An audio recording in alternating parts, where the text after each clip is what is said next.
फंस गए motivational speaker Vivek Bindra. क्या अपनी पत्नी को पीटते हैं विवेक बिंद्रा? इस वक्त एक स्कैम को लेकर देश के दो दिग्गज यूट्यूबर, जाने माने मोटिवेशनल स्पीकर संदीप माहेश्वरी और विवेक बिंद्रा के बीच जुबानी जंग छिड़ गई है और इसी बीच विवेक बिंद्रा के खिलाफ एफआईआर दर्ज हो जाती है और वो भी पत्नी के साथ मारपीट मामले में। नमस्कार, मैं हूं आपके साथ हर्ष भारद्वाज। आप देख रहे हैं श्रेष्ठ भारत। जाने माने मोटिवेशनल स्पीकर विवेक बिंद्रा को कौन नहीं जानता। यूट्यूब की दुनिया में विवेक बिंद्रा काफी फेमस माने जाते हैं और मोटिवेशनल स्पीकर भी हैं। लेकिन विवेक बिंद्रा के खिलाफ अपनी ही पत्नी के साथ मारपीट के आरोप लगे हैं, जिसे सुनकर हर कोई हैरान है कि क्या वाकई ऐसा हुआ है। क्योंकि पहले यूट्यूब और मोटिवेशनल के अपने कॉम्पिटिटर संदीप माहेश्वरी के साथ बयानबाजी और छींटाकशी के लिए, और अब विवेक बिंद्रा अपनी पत्नी को ही पीटने के मामले में बुरी तरह घिरते नजर आ रहे हैं। बीते कुछ सालों में युवाओं को बड़े व्यापार का सपना दिखाने वाले विवेक बिंद्रा की जीवन नैया अब खुद भंवर में फंस गई है। इसलिए सबसे पहले आपको बताएंगे कि आखिर पूरा मामला क्या है। विवेक बिंद्रा पर नोएडा में एफआईआर दर्ज की गई है, जिसमें मामूली विवाद में पत्नी के साथ मारपीट करने का आरोप लगा है। सेक्टर 126 थाना पुलिस ने विवेक बिंद्रा के खिलाफ केस दर्ज किया। विवेक बिंद्रा के खिलाफ महिला के भाई ने शिकायत दर्ज की है।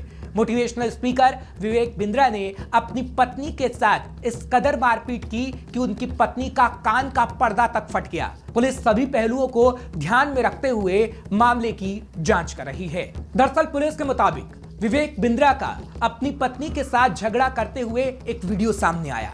पुलिस ने पीड़ित महिला के भाई की शिकायत पर मामला दर्ज किया, जिसके बाद आगे की कार्रवाई जारी है। दरअसल विवेक बिंद्रा के खिलाफ कई आरोप लगाए गए हैं। बिंद्रा के खिलाफ जो आरोप लगाए गए हैं उसमें विवेक बिंद्रा की पत्नी के भाई वैभव क्वात्रा ने कई आरोप लगाए।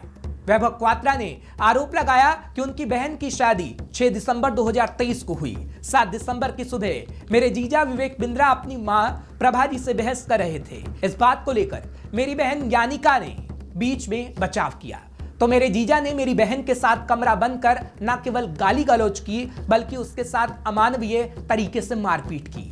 मेरी बहन के शरीर पर पिटाई के घाव हैं। अब उसे कान से सुनाई भी नहीं दे रहा। बाल भी खूब नोचे गए और सर के घाव की वजह से चक्कर भी आ रहे हैं, जिसका इलाज ककरडुमा स्थित कैलाश दीपक हॉस्पिटल में चल रहा है। तो अब इसी शिकायत के आधार पर नोएडा सेक्टर 126 थाना पुलिस मामले की जांच में जुट गई है। दरअसल विवेक बिंद्रा ने 41 साल की उम्र में शादी की है।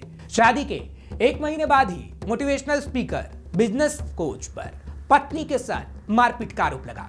इसे लेकर सोशल मीडिया पर बहुत वीडियो वायरल हो रहे हैं, जिसमें महिला की कलाई पर मारपीट के निशान भी दिखाई दे रहे हैं। खैर, अभी पुलिस मामले की जांच कर रही है, जिसके बाद सच सामने आएगा। लेकिन अब आपको जल्दी से बता देते हैं कि आखिर कौन है विवेक बिंद्रा। विवेक बिंद्रा के बारे में बताएं तो वो खुद को बिजनेस गुरु कहते हैं। विवेक बिंद्रा जाने माने मोटिवेशनल स्पीकर भी हैं। यूट्यूब पर उनके कई सारे चैनल्स हैं। बिंद्रा लोगों को बिजनेस और मार्केटिंग के तौर तरीकों को सिखाते हैं। दरअसल विवेक बिंद्रा डिजिटल दुनिया के रॉक स्टार और बड़ा बिजनेस नाम का संस्थान चलाने वाले बिजनेस कोच बीते दिनों से सुर्खियों में छाए हुए हैं। विवेक बिंद्रा के खिलाफ 14 दिसंबर को मुकदमा दर्ज किया गया था। विवेक बिंद्रा के यूट्यूब पर 21.4 मिलियन फॉलोअर्स भी हैं, जो अब कई सवाल पूछ रहे हैं और मामले का सच जानने की कोशिश कर रहे हैं। ऐसी और खबरों के लिए आप देखते रहिए श्रेष्ठ भारत। श्रेष्ठ भारत पर खबरों से जुड़े रहने के लिए चैनल को सब्सक्राइब करें, बेल आइकन दबाएं और देखते रहें श्रेष्ठ भारत।